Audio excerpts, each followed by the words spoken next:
Good morning. Taking another look over at guncalendars.com. It is Monday, July 29th, and we've got a couple of things to talk about today. We try to archive as much interesting Second Amendment firearms history as possible, and today's a good example of why we do that. Today we mark the anniversary of the birth of a firearms inventor named Walter Hunt. Walter was involved with the Volcanic, but he was also a prolific inventor. He created the sewing machine and the safety pin, and his story is pretty neat. It was one of the things that got me so jazzed up about doing the Firearms Inventors playing cards, to give people just a little hint, some bullet points on what makes some of these firearms inventors so interesting and unique, and their stories so fascinating.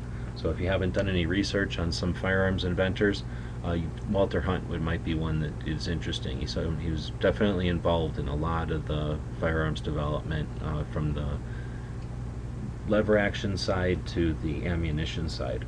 Also just an interesting guy with his whole sewing machine and the safety pin. If I recall correctly, he sold the safety pin invention to pay off some bills or something. So can you imagine what that would have been worth if he would have kept hold of that one?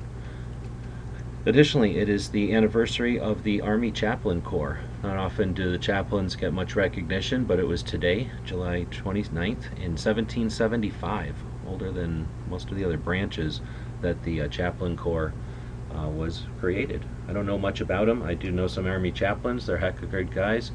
And I shouldn't say it that way. They're very good guys, and we want to appreciate the Chaplain Corps for being there. That's often overlooked, probably crucial element of an effective military fighting force. Our Army chaplains since 1775, almost given no credit at all, except for in, I guess, that one Army sitcom.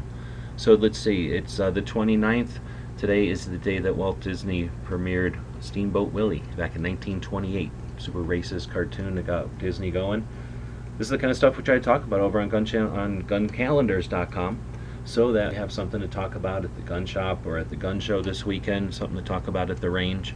We want to thank our patrons, the people who allow me the time to take to compile all this info and keep the servers online and give us the ability to do these updates and share them with everyone on as many platforms as we can. They purchase us a cup of coffee or sometimes a plate of pancakes each month. That pays the bills, that gives us the time. Can't tell you how grateful we are. Let us know in the comments what you think. Stay tuned for more next month. Gun Rights Policy Conference coming up in September. Hope to see you there. Thanks for watching.